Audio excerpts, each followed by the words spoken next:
Good morning, everyone, and welcome to freedailycoaching.com. Super excited to be back, and I've had a few days off and was able to go out to a live convention. So if you're here this morning, maybe you're watching on the YouTube channel or on the Google+. This is Tuesday, July 1st, so the beginning of July, and a special day on a Tuesday. So over the last few weeks, if you've been joining us on Tuesdays, we've been having guest hosts, and something new here on Free Daily Coaching where you as the viewer, you as a participant have the opportunity to come over and try your hand at hosting a webinar. You get to start in a small platform where you don't have to create an hour-long presentation, but you can make something short and sweet and something that really is going to give massive value to your colleagues.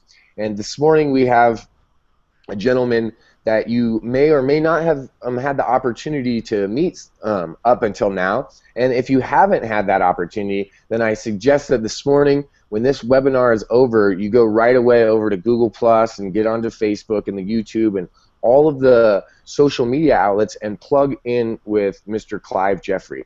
Now, I had the opportunity to meet Clive just a little bit over a month ago online. We were both hanging out in some same communities, doing some similar things in our marketing efforts for our business, and something that really stood out about Clive was his personality. First of all, he wasn't shy. He was himself. He was real, and he was super active. He was wanting to go for it and to take massive action, and that's something to me that always stands out right away. Is when you see those people that they're hungry, they want to do something, right? They want to take action.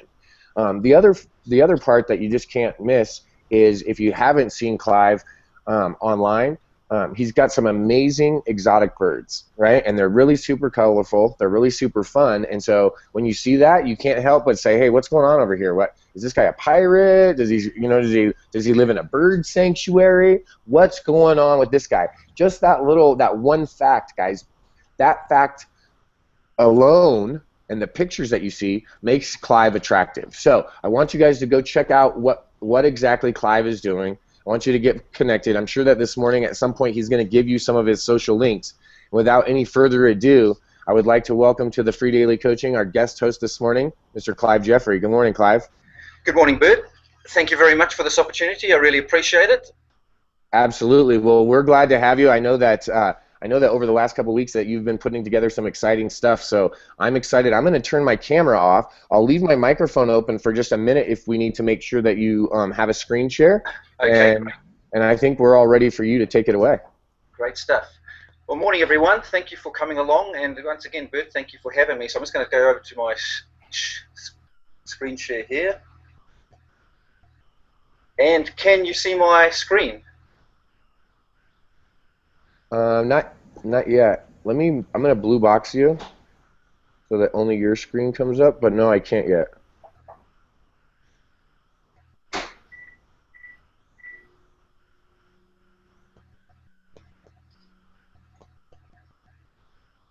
There we go. Great stuff. Right. Morning, everyone. Once again, yes, my name's Clive Jeffrey, and thank you very much, Bert, for having me on your morning show, and thank you for this opportunity.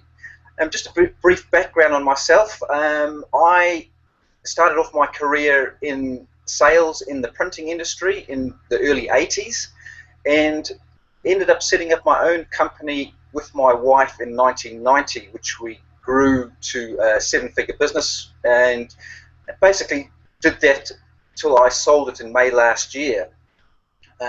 Once I did that, I moved to Florida from New Zealand and was looking for new opportunities when I was shown an MLM company that really appealed to me, and I jumped in. The thing that I found with, I think most people experience, is that if they don't have a warm market, and particularly with coming to a new country, I didn't have a warm market, so I was looking for opportunities online to grow my business, and that's how I was fortunate enough to stumble across Bert and the MLSP community.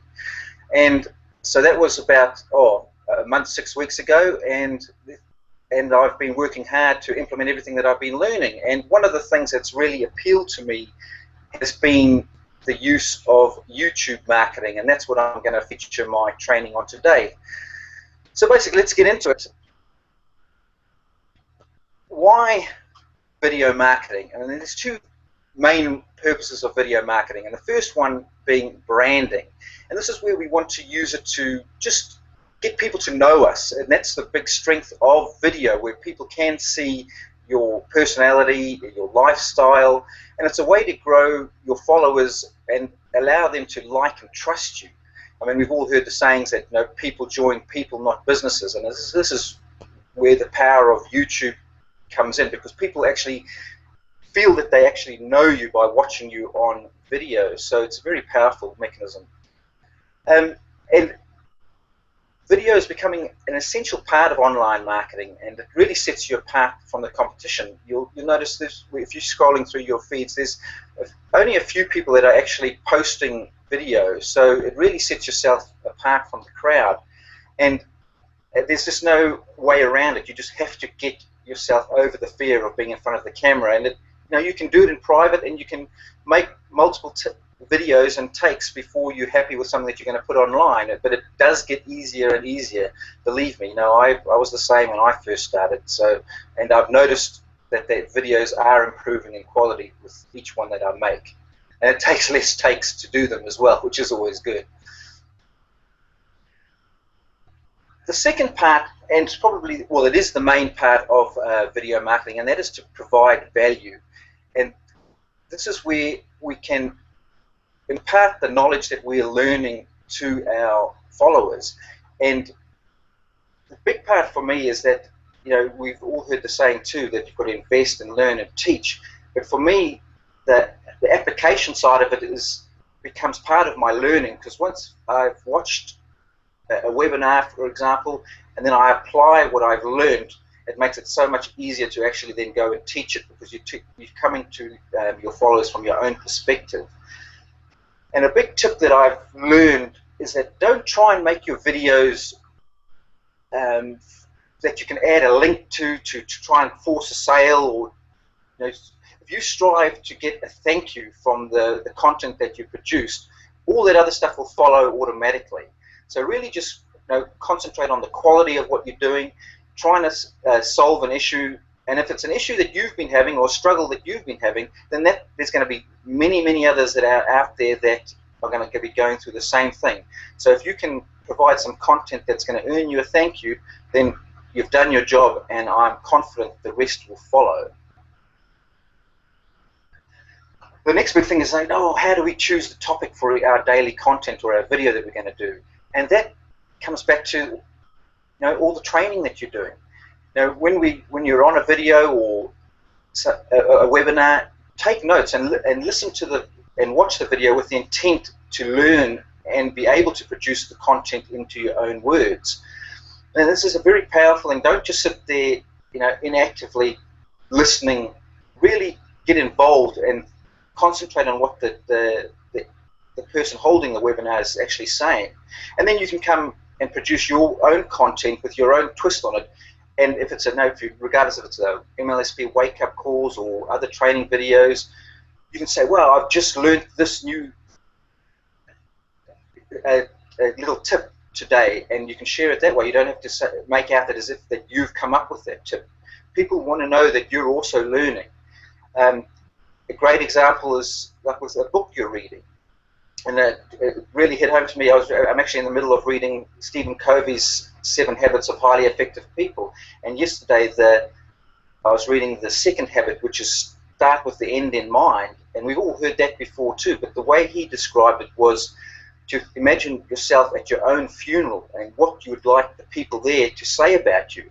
And that's a very graphic way of describing how you'd see your life finishing up. And once you've decided what you want people to say about you, then you've got to design your life back from there to be able to earn those accolades.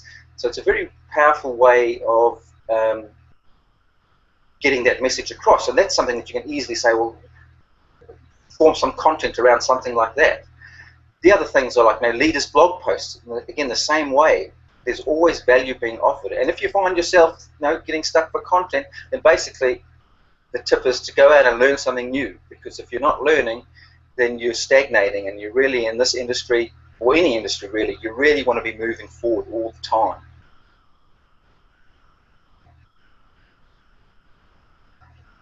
And once we've actually gone ahead and produced our video, or decided what we're going to produce our content on, we want to make sure that it gets some engagement. And there's no point in having valuable content out there if nobody's going to see it. So the key point to helping this engagement is to find a key word that supports the topic of your video. So regardless if it's a script from a book that you've read or a webinar that you've watched, go in and use the Google Keyword Planning tool and find some keywords that will support your content, so that if someone is looking for the solution that you're offering, you're going to get found in the search engines. So it's really important that you give yourself a fighting chance to get found. And a good tip is to do, when you're working on the Google Keyword Planner, is to look for enough topics to plan your content for the week. So you don't have to do it every day. Just get out there, do your research, and find, say, 5 topics for the week, and then you can have those and produce one each day. And a good tip to think about when you're selecting keywords is to go for long-tail keywords, and by that it's 3 words or more, and you want the searches to be between 50 and 4,000 searches a month. You'll find that these search volumes will have less competition. A good way to test if the keyword that you've found or thinking about using has good competition around it or not. If you use speech marks like I've indicated there on the keyword, if you put the speech marks around your keyword and search for it in the YouTube search bar, it's going to tell you how many videos are competing for that exact keyword, and that can be very useful to decide whether you're going to, if there's thousands of videos around that keyword, then the chances of you ranking in it is not very good. So you want to look for keywords that have a good volume of traffic, but also low competition. And you're thinking, well, 50 searches a month, that's not very high. But if you think, if you're producing a video each day and you can get only 10% of those searches, and you have, over time 50 or 100 videos, that's a good amount of free traffic that you're going to generate. So, don't worry about that being too small. Really, it's the competition that you want to worry about, and you'll get the traffic to follow.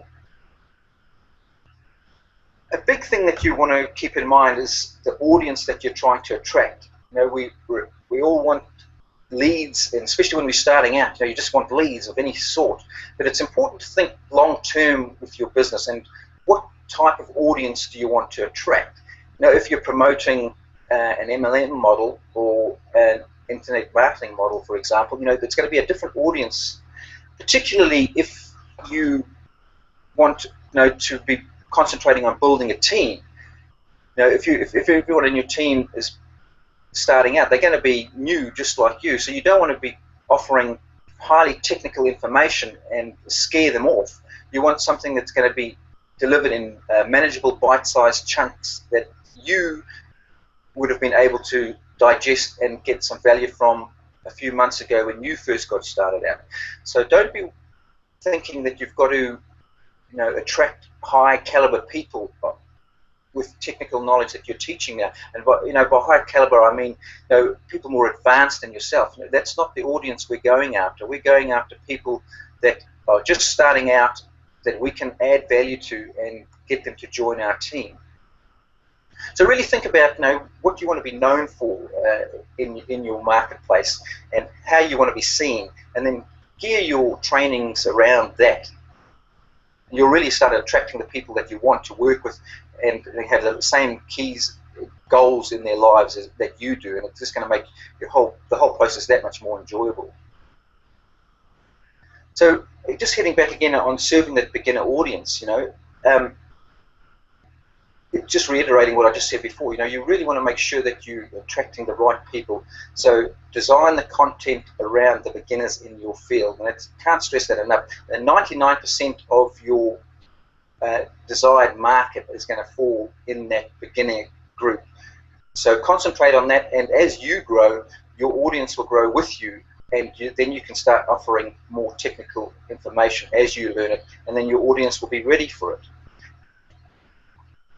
And the big tip is to keep your videos short and simple and easily to be digested by the beginners. So something that they can take away and implement that day, in their own business plan. So that's, you really want to concentrate on value. We always hear this, and I love this term that I heard. I think value is the new SEO, and that's what gets you rankings and followers. Is to the more value you can offer, the more people are going to be looking and searching for you. So now we've discussed all that. We want to get into the nitty-gritty and the three components of a video that you're going to produce. And the first one being is the introduction. And a good way to start with your introduction is introducing yourself, obviously, but then touch on the core of what your video is going to be about. And a good way to do that is to actually ask a question. So this will prepare your audience as to what you're actually going to be talking about, make it sure that it's congruent to the search term that and the keyword that you have optimized your video for. So when they search, they're going to find that and feel that you've actually answered the question that they've been looking for. That moves us on to the main part of the video, which is basically the content. And this is, again, where you provide the solution, the painkiller to the question that you posed in the initial introduction. So again, remember, you can't stress this enough, that you've got to be providing value. So don't just go for creating videos that you think are going to rank easily and just for opt-in purposes to get people onto your list. Actually strive to provide a solution. And again, go back to that point of producing content to get your thank yous. Because again, if you get those thank yous and people really value the content that you're producing, then you're going to get the opt-ins and followers as a default. And the last component, the third part, is your call to action. Now this, you want to be careful that you're not too spammy and have opt-in links and everything all over your video. The teachings from the experts is coming down that YouTube is getting very particular about that and not wanting it to be too spammy. So have your call to actions verbally at the end. Maybe inviting them to come and visit your blog post or something like that, and then you can have an outro where you actually have your contact details. So it's just a more subtle way of getting your message across and your call to action across without making it look that is the only reason you've produced the video in the first place. So it comes back to the point of offering the value and going for the thank you, and then the opt-ins will come as as just part of that process.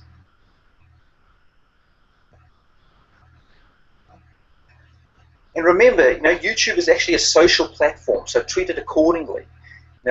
Think long-term about your channel. You want it to be around offering value to your followers, and because it's a social platform, just like YouTube, Twitter, you want to subscribe to other people's channels, watch their videos, comment on them, like them, and be consistent about doing it. If you want people to come and follow your channel and do the same on yours, then you've got to reciprocate.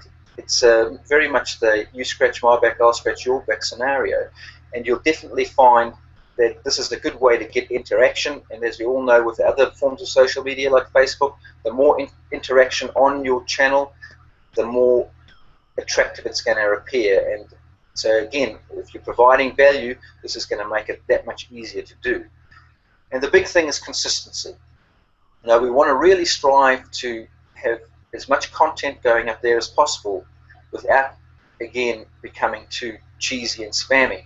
But if you're looking at from the two components as both being a social aspect and then providing the value aspect, so you can produce the quick little videos with your lifestyle, things that you're doing, the fun things that you're up to with your family and whatnot, that allows people to know and trust you, like and trust you.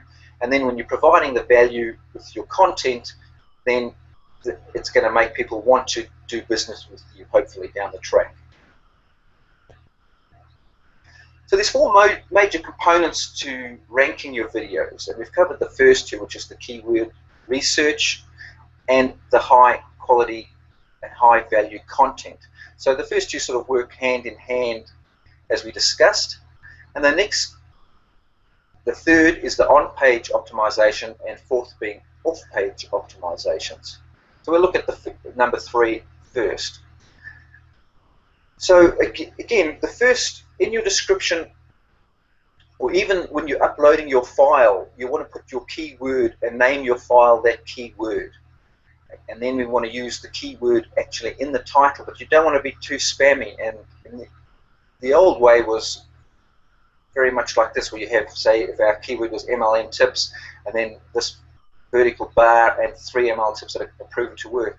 And again, YouTube doesn't like that anymore. And if you have your title flowing more like this over here, it gets the same point across, but it sounds very much like usable English rather than just purely looking like you're using it for ranking and or SEO purposes.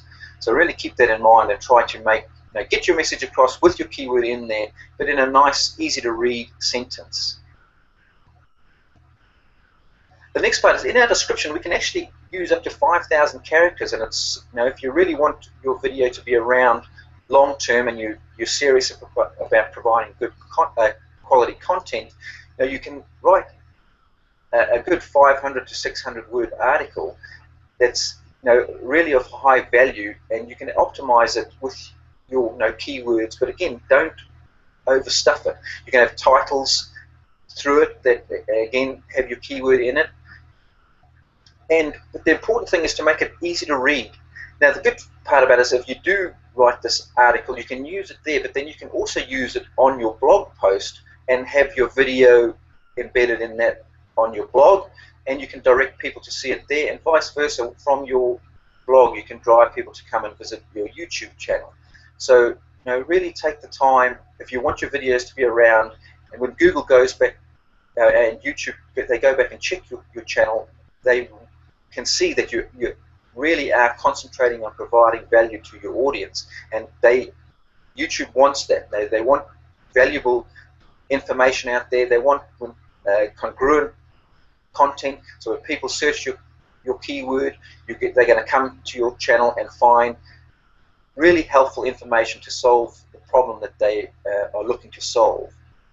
There's other ways you can help with your optimization and use timestamps, and you can actually work these into your article. So you mention things like, at X time in the video I discussed this point, which is really relevant for this reason, and use it that way. It just makes it again that much easier to follow, and YouTube again likes that type of thing. You can also go through your transcription and just check it for clarity. It's quite funny, I've noticed, particularly with my accent, the strange reproduction of the transcription of the video. There's some really odd words. So go through and particularly make sure that your keywords are clearly there, so that again it's going to help with your generic ranking and help people find you in the search engine. The next tip is using tags. I would suggest also using your keyword as the first tag, and then combinations of that keyword. For example, if our keyword was use timestamps, for example, the first tag you'd have is use timestamps, and then you could have the second one, timestamps, and then you could have the words individually there as well. The other thing you can do is paste that keyword into your Google search, and once you've done that, scroll to the bottom, and then there'll be some other ideas that Google deems relevant to your search term that you could use as your keywords as well. Again, this is all just going to help your videos be found when people are searching for the solution to the problem that and to find the solution that you're offering. So, it's really worth taking the time to do this so that you can get your message out there. Now, the last little tip here is getting your video URL from the top of your video in YouTube, and then just pasting it at the bottom of your description. Now, the reason we do this is that there are a lot of robots out there that people use to scrape content for their own videos, and they get pasted automatically. And if you have your video description URL in the description, that video is always going to come back to you. So no matter where that content's placed, it's, you're going to have a link back to yourself, which is a useful little tip. Then the next thing we come up to is the off-page optimization. Now, a key point to remember is that if the better we do our keyword research, the less we need to rely on the use of backlinks. So if you really concentrate on using that keyword planner tool and make sure that the keyword has good search volume and not that much competition, you're going to need less backlinks to get your rankings in the search engine. So it's worth spending a bit of time to do that. And once you've produced the video, a good way to get some good quality backlinks is to use the share function that YouTube offers below your videos. There's multiple there, the likes of Facebook, Twitter, and LinkedIn, and by sharing the video, it's going to produce a very powerful backlink to your channel. So it's really worth taking the time to share on the channels that you already have and the social media platform you already have, and it's well worth considering creating all of them, that like Blogger and a few others that are on supported by YouTube, because they're obviously there for a reason. They want you to do that, so it's going to help again with your backlinking, and it's free. It just takes a few. Once you've got the channel set up, it's a few seconds to hit the share button. Well worth doing. The other thing to do is then actually share your video on forums and groups on Facebook and the likes of Better Network, because you're offering great value and it's relevant to the forums and groups that you want to share on. It's not going to be deemed as spammy, because you're really putting them out there to share the value. And if you do that without looking to get a return, you just want to offer good, high quality content and value, you're going to find little resistance to that, and it's going to help grow your audience again. And again, it's also going to provide powerful backlinks, so well worth doing. Now, and if you just want to take it to that next little step without bogging yourself down with learning how to do all this, you can go to things like Fiverr, and for $5 you can get a link pyramid built, and that's going to really boost your video in the search engine. So that's also well worth considering. There are other free tools like Ping Farm, which basically just notifies the search engines when you've published a video. If you just get the URL, paste it in Ping Farm, and click ping it, it's going to go through and let all the search engines know that this video is basically live, and the search robots will start going through it and start getting you activated and start ranking into the search engine, and going to help people find you, when they search that term. So that's basically a very quick and a quick overview of getting yourself set up on YouTube. And really, you really want to start doing this and getting yourself out there. Get over your fear of producing videos, and you're going to really find that people will start following you, and they're going to feel the followers will feel that you know you. So I really, really highly recommend that you take the time to learn it and get going. As I say, the first one's the hardest, but once you get started, they get easier and easier. And I have found that already I'm getting comments and people, coming back and looking for further, information from you on a daily basis. So it all comes back to consistency and offering value. So I hope you guys have found that helpful, and that's basically all the information I have today. I hope you enjoyed it.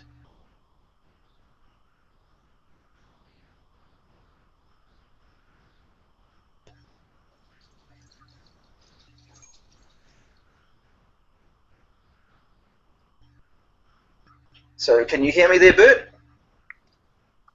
I can indeed. I wanted to say thank you, Clive, for putting together an amazing video presentation this morning. Really great information, really concise, and really simple action steps that every single person can take. So super, super grateful to you for hosting this morning, and wanted to tell everyone, if they have any questions, how can they connect with you, Clive? How can they find you online? You can find me on Facebook, or you can everything is basically Clive Jeffrey. So my blog is clivejeffrey.com. My YouTube channel is Clive Jeffrey. My Twitter handle is Clive Jeffrey, and LinkedIn the same. So, but Facebook's probably the first one. If you come and track me down there, I'll point you in all the other directions. So thanks very much. Awesome, awesome. Guys, thank you guys so much. Go out, have an awesome day. For those that are participating in the My Lead System Pro marketing platform, remember this afternoon and this evening we have webinars both at 3 p.m. this afternoon. There's one, and another one tonight at 7 p.m. I'll shoot you guys over a link. Thanks again, Clive. Everyone have a great day. And Clive, thank you again for putting on such a wonderful webinar this morning. Everyone in the chat, super excited and super appreciative for all that you've done this morning. Thank you very much, Peter. I really appreciate the opportunity, and thank you everyone for watching.